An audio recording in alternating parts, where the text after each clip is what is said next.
And we are live. Thank you for joining us on this panel discussion, Advances in Evidence Synthesis and Meta-Analysis. Is AI the way forward? Hopefully we can give some answers to that today, but I think it's a bigger question than that. So I'm going to get our panelists to introduce themselves first. Nishant, would you like to go first? Yeah, sure.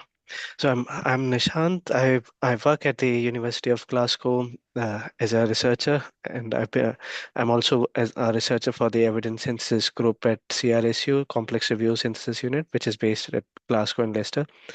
And I've been doing this systematic review and other evidence synthesis for past 10 years now.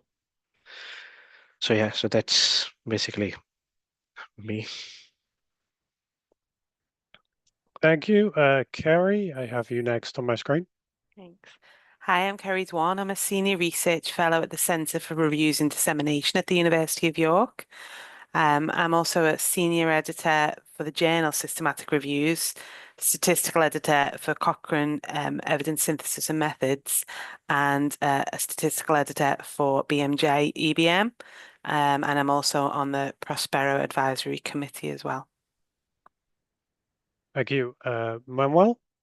Hi, everyone. So my name is Manuel. I am an invited assistant professor at the Faculty of Medicine of University of Porto in Portugal, and I'm also a public health medical doctor, and I have a PhD in health data science since January this year.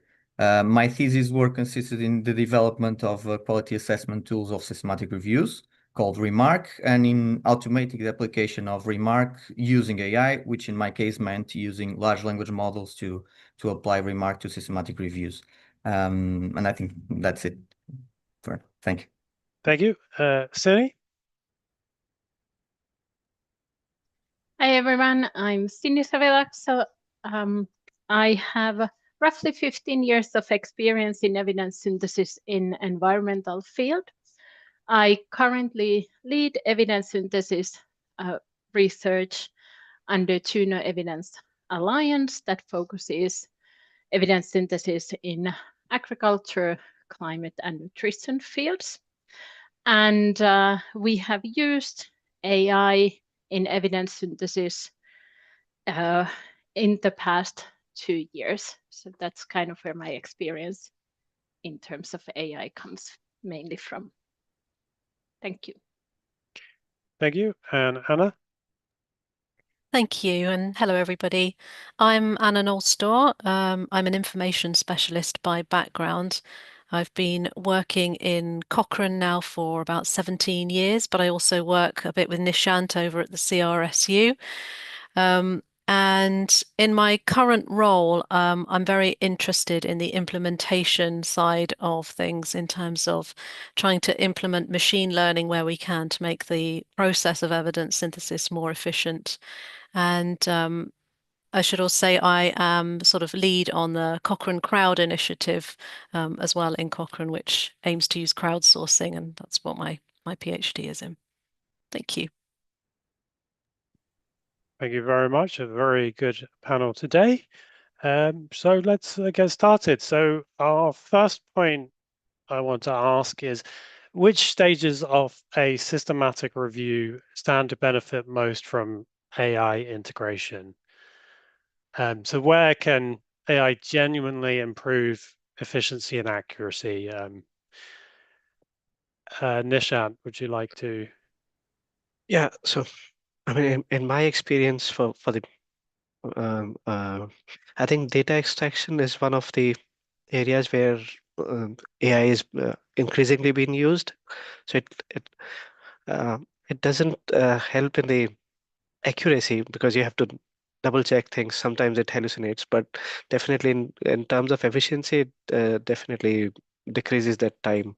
So I think, and data extraction is one of the rate limiting step as well, because you have to read all the papers, extract all the data. So it is a time consuming step. I think AI is helpful in that way, that it decreases the time that you have to invest for doing the data extractions. Thank you. Anna? Yeah, I'll just jump in on that because I think absolutely everyone seems very excited about the potential of large language models and data extraction in particular. And I think partly that's because the sort of more traditional, if I can use that word, more traditional forms of machine learning haven't been able to help with things like data extraction in the way that perhaps one would have hoped. And that's partly because those more traditional forms need huge amounts of high quality training data, whereas here with data extraction, you don't necessarily need that. You can actually get it going and doing something fairly convincing with a few well-crafted prompts. But I think Nishant has touched on the issue of it's slightly changing the task, therefore, because I think it perhaps does become much more of a human verification task. And that in itself is probably pretty time consuming, and you do have to sort of weigh up the benefits there. I don't think we know exactly just how much more efficient LLMs will make data extraction yet. And at the moment, there are some issues around accuracy and false positives popping up all over the place. Thank you. Sini? Okay, so I'm gonna offer a differing take here because I think this comes down to the different fields that we come from. So for us, it's been mainly in the screening stages, and I wouldn't say that it's equivalently always helpful, even in the screening stages, depending how fuzzy the concepts are. But in environmental field and kind of in the agricultural agri-food system research, interventions and outcomes are not necessarily always very clearly defined. And we have seen that data extraction is relatively difficult, depending on the review question, but often the outcomes or interventions are such that data extraction doesn't work very well. It works for certain like geographical locations or things like that for population, maybe even intervention, but not necessarily for outcome data. And so for us, it's definitely been more on the study screening component that we have seen the benefit, and not necessarily that what's get included, but what gets excluded. So where is that threshold where you can relatively confidently exclude articles and then take the others forward. But I do see potential in risk of bias assessment moving forward, especially at the review level. So if we conduct umbrella reviews, I think there is a huge potential there. Over. Thank you. Kerry? Thanks. Yeah, I mean, I agree with what's been said so far. We're conducting a study within a review at the moment, in a review that's including observational studies. So obviously with the study filters that are included in the databases, it's obviously you get a lot more hits, and we're using priority screening within that. And actually, there's 16,000 titles and abstracts, and we've found the majority of the include within the first 4,000 of the screening. So it's actually, it's only one review, but it is helping there. In terms of where else it could be beneficial, I mean, I know other areas aren't as well developed as the screening side, but I'd really like to see things like towards the end of the review. So when we're looking at my thesis was in outcome reporting bias.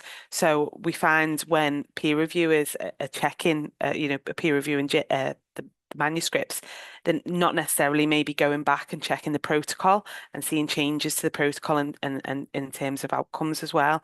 And sorry, I was talking about outcome reporting bias because we could actually use AI to check the protocols for the trials that are included as well, and perhaps compare the outcomes that were stated in trial registry or the protocols and to then what was in the trial reports that will be included in the review. So I think there's a lot of areas, where it could be beneficial, but nothing is really available yet. Yeah. Thank you. Manuel? So just to add a little bit of my experience here, I really liked I was saying that I agree with everything that was being said and was actually going to start with data extraction, but there was a concept that Sini said, which was the fuzzy concepts that were in the description of data. And in my experience, I have used LLMs to do the screening part. This plays a vital role. We have really to explain it like we would explain to a human, and I don't like that comparison that much, but the idea is as much as we can define what we want, we'll have a model that works. And I have approached this recently in a data science approach, like trained in 20, like a piloting, where I try to optimize the outcomes and the results in my validation. So the set that the model didn't know were actually pretty good, and I had a sensitivity of 100% and not that much of included the records that weren't to be included. So I think this is important because in a systematic review, and especially in this screening part, we want to be as sensitive as possible. We don't want to lose records. So in the first step, we should aim at that idea, and it can be attained with this definition, this better definition of some concepts. And I think it will work the same way in data extraction, even for outcome data. And I think there are some people that are working on that. That I know their work is being developed, that are using LLMs and a kind of a feedback loop to better the data extraction part, the question that is being asked to the record to extract better data. And I think we'll have good news on that part too. Also, yeah. Yeah, and I was just going to jump in just quickly just on that, because I think there's a couple of things that are already emerging in terms of a general principle around use of AI, is that it doesn't have to be all or nothing. It doesn't have to be 100% perfect and replace an existing task 100% of the way. Just as Sini's touched on already, it can be used to reduce the noise. It can be used in a safe way, as long as it's implemented carefully at proper sort of cut points or whatever the equivalent would be for the large language model. We can still use it to at least reduce some of the manual burden. Thank you. So on to our next point. How can we meaningfully compare the performance of large language models or AI to human reviews?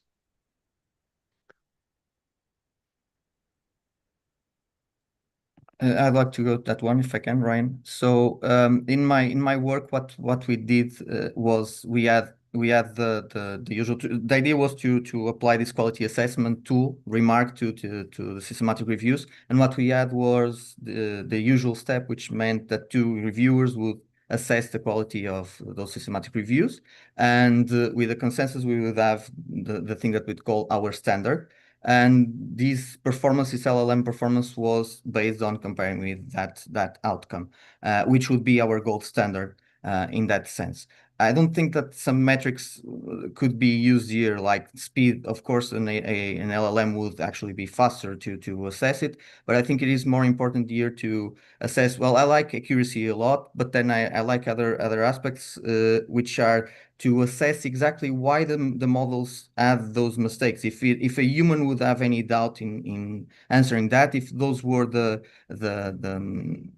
reviews that actually led to some doubts, and the moment or the ways that the model missed were not because the model is in any way missing the result, but actually because it is a little doubtful. And another thing that we need to understand is if the model can repeat these assessments and can be reproducible and actually also always have the same outcome. And that is another important aspect here. And compare that multiple assessments with what humans in a standardized way have already developed. Yeah. Yeah, I'm happy to just jump in as well with just, I mean, I think a lot of the evaluations that are coming out at the moment are taking the human generated effort or the human generated data set as the gold standard and then comparing AI performance to that. And I think there are some limitations with that approach because it kind of takes in the first place, it says that the human output is the gold standard, and we know perfectly well humans do get things wrong. We are not necessarily always the gold standard, and yet the AI cannot outperform that gold standard. So there's a challenge there. And I also think, so I've seen a recent paper that's come out which did a head-to-head comparison instead, and with blinded adjudication. And I know there's a lot more effort involved in setting up that kind of evaluation, but that actually then gives a real chance to compare the AI approach compared to the traditional human-only approach. But I do think the other potential limitation with some of these evaluations is they're sort of comparing AI on its own. And I don't think in the immediate future, we're really looking at, or we really should be looking at implementing AI, doing it entirely on its own. We're looking at an AI human in the loop, AI assist approach. So that's really the configuration that we should be evaluating, because that then gives it a sort of more fair chance. I think the metrics, sensitivity or recall, precision, those things are still relevant, but I think what's really interesting is possibly our interpretation of some of those statistics needs to shift a little bit. When it's things like data extraction, recall is obviously important, but I'd actually say it's the false positives that are really important to identify. We need to know when it's actually populating something with incorrect information, because that actually becomes more of a problem than perhaps just missing a piece of information altogether and leaving it blank. So I'll leave it there. Thank you. Thomas has a point on that, which you just briefly covered. What strategies can be used to deal with AI's tendencies to generate so many false positives? I mean, Yeah, go ahead. Go ahead, Anna. No, go ahead. Okay. Well, Anna? oh, okay. I mean, honestly, that's a very good question and difficult to answer. So I think probably Sini might have a better answer. I think the first step is just to be really aware of it in the first place. But I think it comes a bit back to Manuel's solution around building in ways in which new ways to evaluate LLMs, which are around repeating the tests, and potentially also introducing ways in which we can understand the level of confidence of a response from a large language model, which we don't. I think some tools are sort of trying to integrate, but yeah, we need to better understand how confident a model feels at getting it right. Thank you. Sini? Yeah, so I think human validation is still a key to identify those false positives. Really, so kind of the black box models make me a little bit more nervous, where you don't have that human validation and you don't necessarily even look at what you potentially, or what are potentially the false positives, or what did you potentially missed, for example, in a screening stage.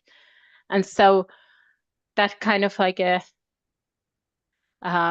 hybrid, almost like a hybrid model, where you have the LLM or AI classifier model, and then there is human validation step, and then it goes back to the model. So that kind of interplay, I think, helps to prevent these type of errors creeping in, and then improves accuracy as well.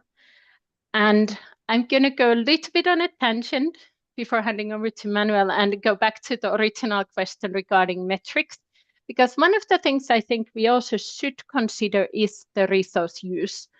That we kind of tend to think that AI, okay, so it reduces or it increases efficiency. But in some cases, it may not actually do that. And maybe the time and money spent, and especially the money part here, could have been used to hire an extra research assistant. And that could have been, in some cases, maybe more beneficial, because just being being online and available doesn't mean that there is no cost. There are actually real costs, both environmentally and economically, that we should be also thinking about. And I think those are important metrics also to consider. Okay, Manuel, over to you. Thank you. Thank you. Well, and coming back to the false positive issue here, well, the idea to assess these answers with a human, I don't think they will solve the problem in itself, because this human validation is difficult to perform always, and the solution of having an extra researcher or instead of a validation or something like that are still very much more useful even than some automated assessments that are now based in a large language model. Something like a large language model answers, and then it has its answer assessed by other language model, and that can have some difficult outcomes also. I think they won't solve the problem. I think that it has to be something. Well, all of these tasks have something in common that makes them really good for these tentative automation, which is they actually can be performed by a human, and the human knows how it should work. An expert, obviously, but they know how it should look like, and that's a good thing to kind of pilot these solutions. But I think the false positive issue will be a problem unless we find it when we are trying to upgrade, to make the model work well. Or in other way, we'll always have to have a human reassess everything, even if in a blind fashion. So even if the human doesn't know what the LLM did or the AI did, but that wouldn't mean less work. I think that would actually mean more work than having two human reviewers. So we'll have to find a balance here, I guess. And it's very difficult. And I think that this false positive, well, I have some experience. It's still black box, and we don't know exactly how it works like this. But in LLMs,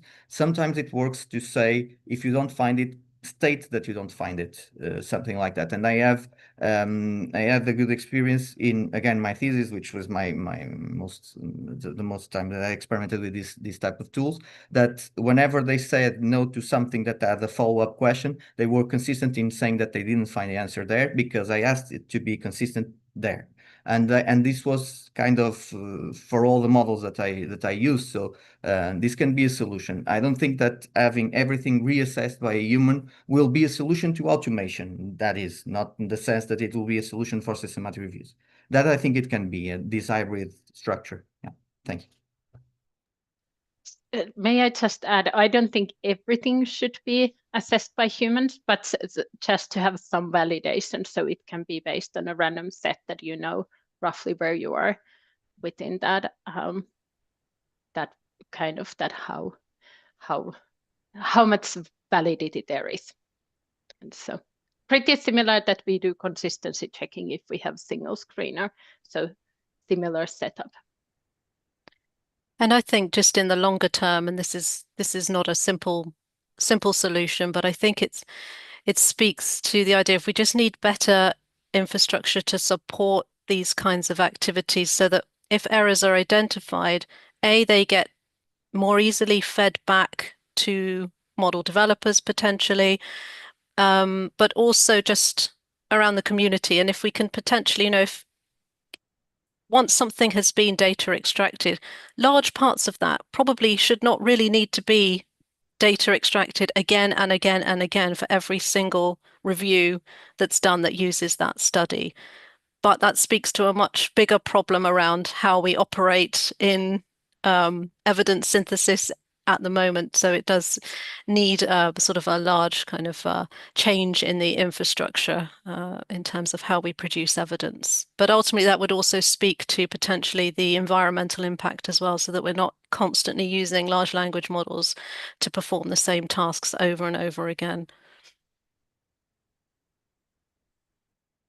Thank you. Anyone got anything else to add on that point? No. So our next point is, are the benefits of AI and evidence synthesis worth the trade-offs?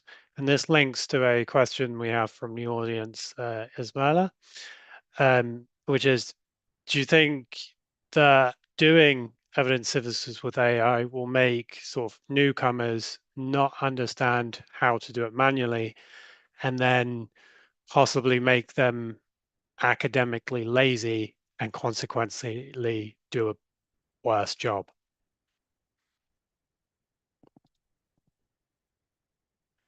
Kerry? It's more to answer the question really that was asked. I mean, we see in manuscripts that are submitted to journals that, you know, not everyone is necessarily doing a good job at the moment anyway without the use of AI. So I don't think it's an excuse, you know, for newcomers not to use it. I think obviously it needs to be incorporated within teaching at different levels within universities on how to perform evidence synthesis and in courses that are offered as well. So obviously, I think the majority of courses that are offered now don't necessarily cover the use of AI within evidence synthesis. You know, it might be a course on its own, but yeah, they're not necessarily all well done at the moment without AI. Thank you. Nishant? Yeah, I think, yeah, I agree with Kerry what she said, and I mean, with AI being increasingly there, it's inevitable to avoid AI now. So if you're learning the process of doing a systematic review, it's better to learn how to do a systematic review and incorporate the AI in various steps, because that's it is going to be there for a long time.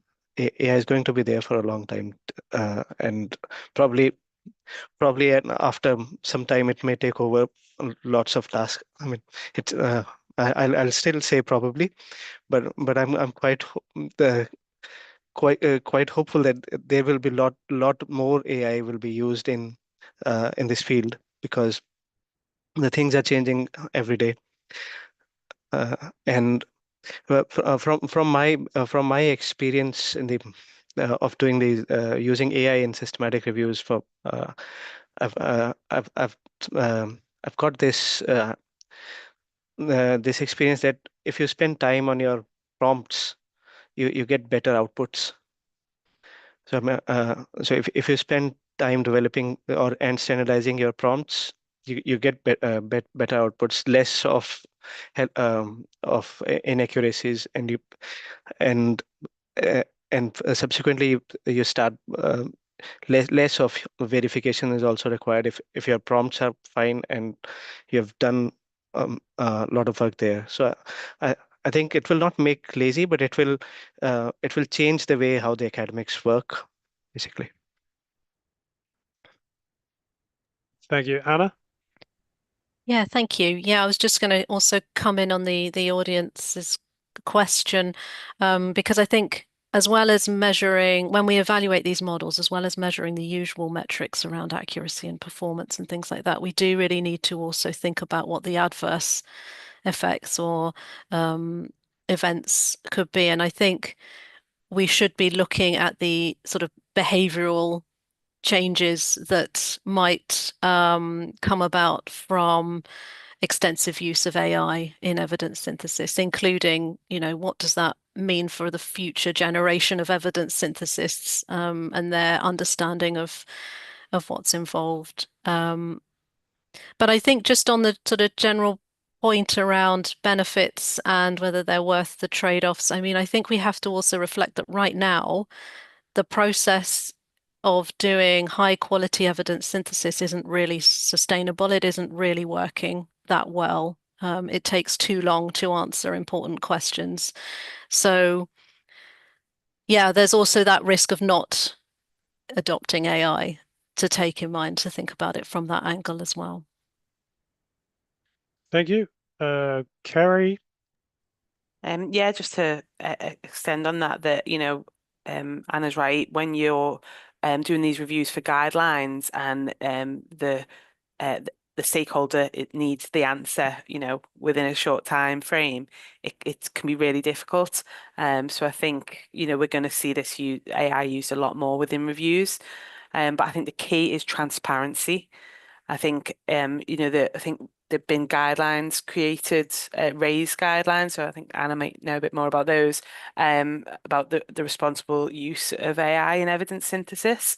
And it's really just about being transparent and, including report what you've done within your evidence synthesis, what tools you've used, and then discuss any limitations around that in the discussion as well. Thank you. Just before I go to Sini, I will just make the point that we do have a RAISE presentation on Friday covering RAISE, but happy to discuss here as well. Sini? Yeah, so I'm going to pick up on a couple of points. So I agree with both Kerry and Anna regarding the speed aspect that, and Nishant mentioned this as well, that we, with the rate that publishing goes, it's almost impossible to, like, we have seen reviews with like 40 to 60,000 publications, and that takes a lot. So being able to eliminate even half of that means quite a big time savings.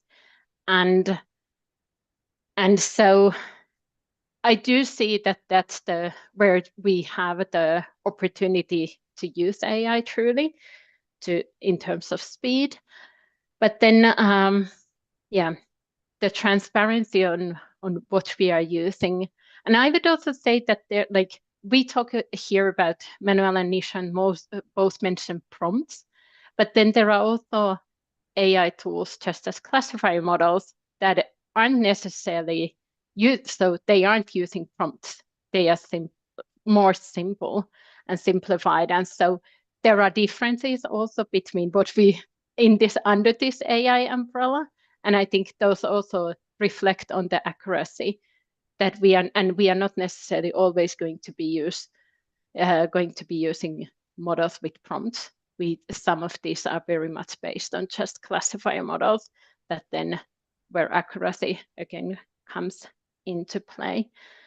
In terms of the newbies, I would say this applies to both senior researchers and newbies, that we, not necessarily that they would become lazy, but so that people actually would understand, similarly as with statistics, yeah, you can run models, but it's better if you know that why you are running which model whenever. So I think similar thinking applies to systematic reviews in general, that you should know what you are doing before you are applying. And I think with AI, there is a lot of learning to be done at all levels, like also amongst the senior people, that what are the risks, what are the benefits, what are the things you should know and understand before applying this, because now also the review management softwares have AI incorporated, and if you do not understand how this might potentially influence, this can then lead to biased results potentially. Thank you. Anna? Yeah, thank you. And Sini's pretty much just said what I was going to say, but I will just add, so yeah, I definitely think this part of the solution is a kind of education one, and great that the RAISE guidance has been mentioned, which is sort of guidance on responsible and safe use of AI in evidence synthesis. And one of the key things that we emphasize in that guidance is that this is a whole community effort. It's not just, shouldn't just be for people doing systematic reviews to have to sort out and grapple with. This is the whole ecosystem needs to play a part, including the tool developers and the publishers, in order to really enable us all to use AI in a responsible way. Thank you. Manuel?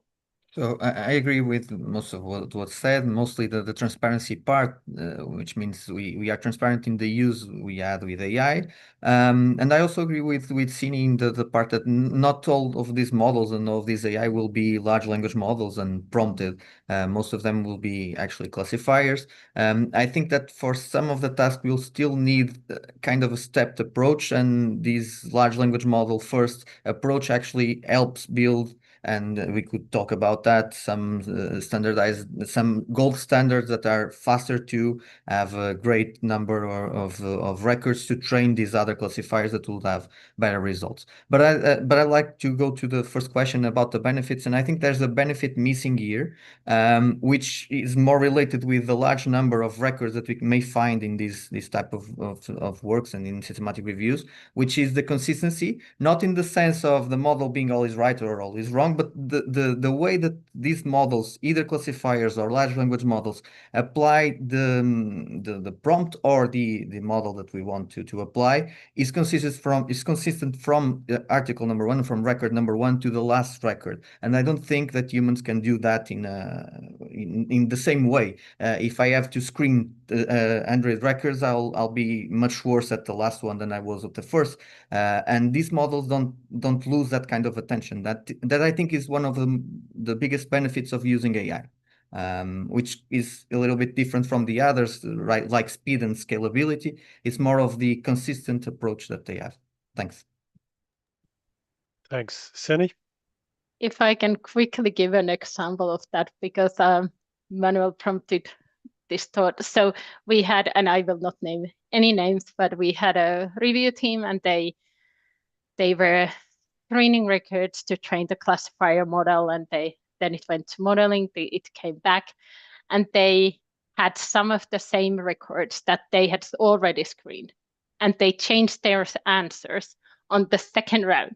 And then it's like, well, and you're trying to train the model, but when the humans change their decisions in between, that tells you that also the training. So obviously they needed to do a little bit, and this was after consistency checking. So they had already should have had a relative consistency in their decisions. So it shows that we as humans really aren't either that consistent always.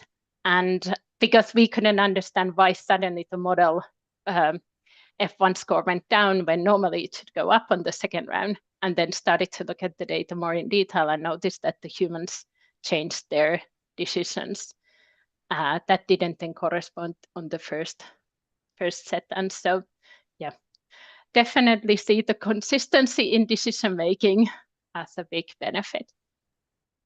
But is it replicable? And I think we then have those challenges that we talked about a little while ago about actually running it through again and getting slightly different results, and not actually being able to report clearly how the model has reached its conclusions as well, I guess, are the other additional challenges that LLMs at least bring, but classifiers a bit different.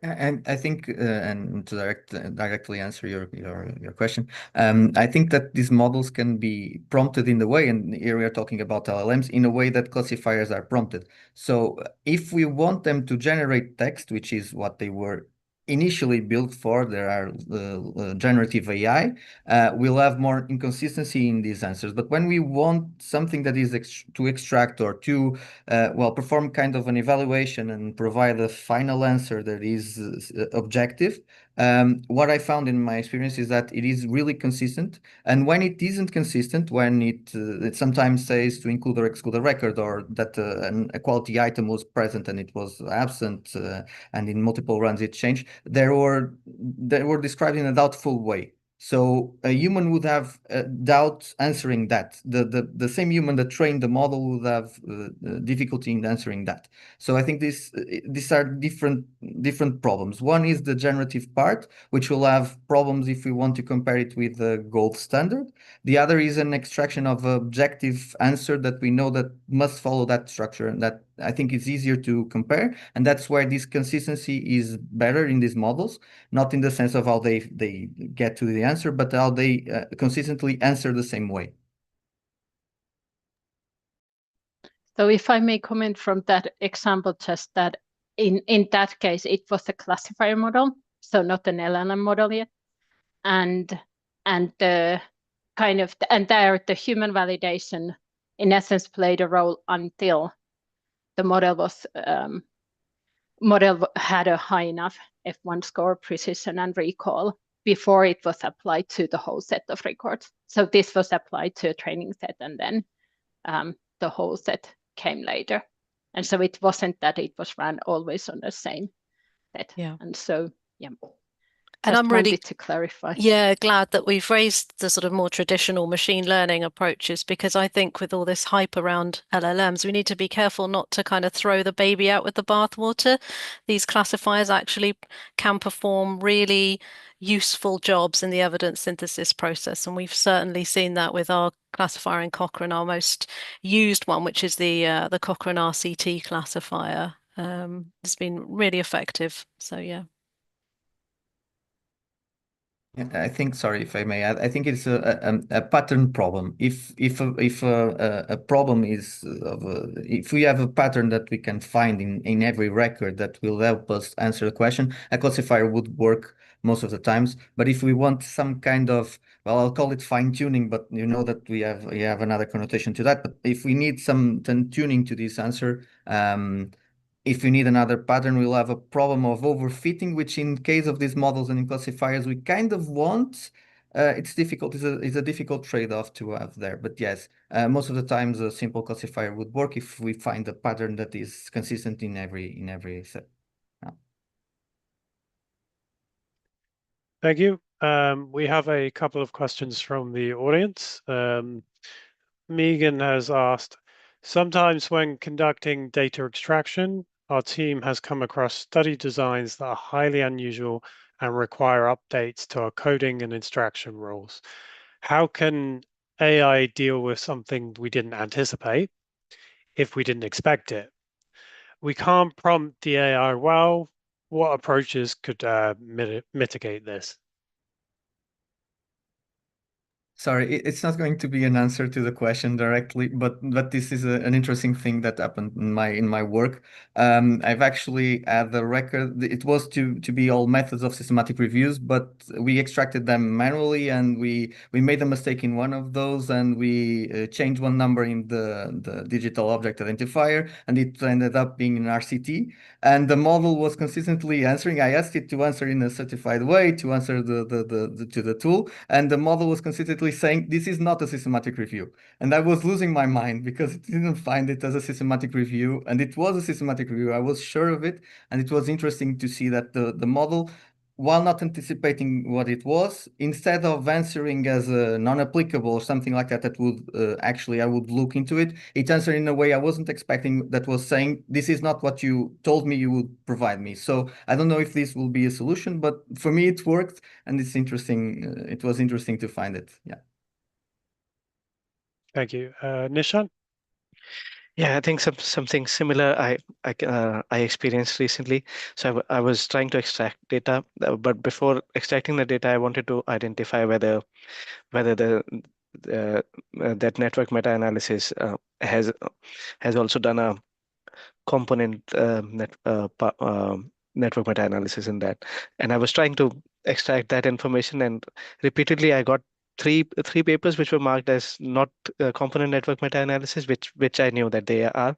So I have to go back and actually figure out what are the key terms that this the AI is using to identify them, and then add them to the prompt. So basically, it's basically you need to know how to flag these things, and how to go back and correct your prompts based on these certain outliers that you experience. Thank you. Can Yep. I jump in? So yeah, I was thinking that, so because we have seen, for example, in terms of policy interventions, that extracting data that what's a policy intervention has been very difficult, because the team, and it was in essence impossible to identify all possible policy interventions before even by the humans. They said that this, like they had an example list, and that proved relatively difficult for the AI then as well to write the prompt that would identify. And I think partially this comes also how is on us researchers on how we write methods, that if we would have a little bit more standardized way on writing methods and saying, okay, this is the intervention, these are the outcomes I'm interested in, this would hugely benefit the LLM, because you could say under intervention, you will find the intervention, or under study design, you will find this, and then the prompt wouldn't need to be necessarily that specific, and then it could tackle these unusual cases. But this is, of course, not how we write papers. Everyone who has done systematic reviews knows that just how papers are written and different journals have different guidelines and all of that, we end up with variety of papers, and that makes it even more tasking. So maybe some kind of standardization, and this is of course something that systematic reviewers, so evidence synthesis community has called for, for decades, that we would have more standardized approaches. Because in terms of umbrella reviews as well, we could quite easily, if everything would be in a Cochrane template, let's say, we could use AI much more effectively. However, in environmental field or in the agri-food systems, not everything is like in a Cochrane template, and it's impossible to even say necessarily that where in the method section you find whether they did critical appraisal, or how many people did what, and all of that. And so reporting standards maybe for primary research would help. I think it will be a consequence of actually using AI to have better reporting, because if we have a tool that assesses whether we have, for instance, Prisma, if we use our own research to ask a model if we have filled all the items in Prisma and it says we didn't, it will actually prompt us either to correct it if we did it and we want it to be reported and correctly reported, and we will have a more standardized approach as a consequence of using these tools to have a first assessment. So I'm fairly optimistic about it. I know and all of this approach, but I think it will be a natural consequence of starting to using these methods at an earlier stage, not on the review part. At the moment that this work is being developed, the primary studies also, and with other tools, and I think it will standardize indirectly. It will standardize the way we write, or that will be a consequence of it. Yeah. Yeah, and I'll just chip in on that. It'd be wonderful if it is a natural consequence of increased use, but I also think we do need that concerted effort potentially to standardize and to make better use of structured ontologies essentially. And that also then really, I think, pushes forward the possibility of better reuse of already extracted data and things like that. So, yeah. Thank you. We have another question from the audience, from Antika. Is use of AI making the evidence synthesis world even more polarized? Maybe not. Getting AI experts is almost impossible in many countries where academic payments cannot even closely match the money they can get in private business. So basically, research teams are without these trained people, or maybe it makes it less polarized as it allows teams with less people to do systematic reviews relatively quickly.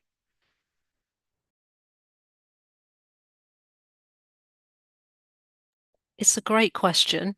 And so absolutely, I do think we're in this phase where actually AI is probably introducing or exacerbating divides between those who have access to the digital technology and can afford to access it and those who can't. I think there's also, we've already touched on, a huge educational component. There'll be those who have better access to training on sort of AI literacy and things like that, and there'll be those that are left behind at the moment and not able to access support in that way. So I think probably at the moment it is probably creating a sort of, yeah, exacerbating some divisions in that way. Thank you. Sini? Yeah, fully agree with Anna that I think, and I would be glad to hear a counter argument, but I do think that inequalities will be widened. Also, if we think kind of that what can be like, this comes on top of access to databases, access to journals. And so if we think that some of these phases could be automated in the future, that automatically we would get the full text for and then write the prompts, get the results and so forth. I do think that this is a real risk and something that the community really should think about, and kind of that what can we do to prevent that risk becoming a reality. And yeah, that's it. Thank Kerry. you. Kerry? Thanks. Yeah, I agree with what both have said. I think the question was sort of more to the side of having an AI expert on the review team itself, and I don't think that's necessary. A lot of review teams operate, maybe without a statistician. Ideally they would need one, but it's not always the case. Maybe if the statistics are more basic, but I do think the review teams the AI developers need to work with the review teams to ensure the tools are fit for purpose, and I can't remember who was mentioned it before. Any errors that are identified are then fed back. So I think if they're working in silos, they're maybe not developing what could be the best tool for what is actually needed. And I know I was looking at a talk recently by James Thomas. He does work in as a methodologist in AI as well as being a reviewer as well. So obviously that is helpful, but not everyone is like that. You will have the AI developers separate to the methodologists and the review teams. So I think more collaboration with the AI developers is necessary rather than having an AI expert on a review team. Thank you. Sini? I'm just going to pick up on that I do think that having a data scientist is valuable for the teams. So even where teams maybe have some understanding of AI models and all of that, the knowledge that data scientists have, so it's not just about writing the prompts, but rather also like what has been the model development, because models are developing at such a speed that I do think that there is value in that expertise that data scientists have, and they are expensive. They are hugely expensive to have. But maybe there are possibilities through universities for collaboration that then more people would have access to data scientists.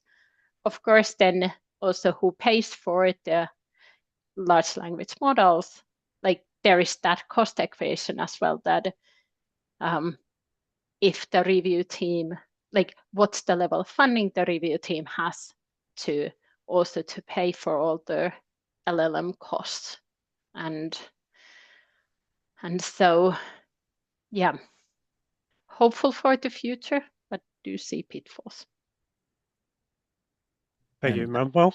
I have kind of a weak counter argument to this idea that it's a weak counter argument, but it is the way that some solutions have been developed in other areas. Actually, there are many areas that have open source solutions, and I think that most of the times people that are working in evidence synthesis and in using these models don't want them closed in silos, and then don't want those only consulting projects that work there and are not transferable, mainly if they work in academic field. And while I am talking with my experience, I like everything that I try to build with is, and then my experiments are in the sense of, well, trying to be transferable knowledge. And well, in the models and some things that I've been using are smaller models that you can run in your own computer, and that can be a way forward, and that can be, well, I said it was a weak counter argument, but that's a way of kind of building open source solutions that can be implemented in other works, and I think that can be a way forward in a different tone than this one. Thanks. And I'll just add a tiny weaker counter argument as well, which is in a way these LLMs have sort of reduced some barriers for some people, because you don't need to be a developer or a programmer to actually have a play and interact with the models. And the fact that you can write prompts in, it doesn't have to be in a programming language or anything like that. It's natural language. So in some ways there are some, reduced barriers, but of course the big counter argument to that is the misuse, the opportunity for misuse of those models without even realizing you're actually sort of using it ineffectively or even detrimentally to the task you're trying to perform. But yeah, I'll stop there. Thank you. That seems like a good point to stop, as we are almost at time. Thank you to all our panelists. This video is being recorded and will be available for YouTube for watching later. And just a reminder that we do have a workshop in roughly an hour. And if anyone watching on the YouTube channel wants a Zoom link, please contact us at info@esmarconf.org, and I'll be happy to send that through. Thank you very much. Thank you. Thanks. Thank you. Bye.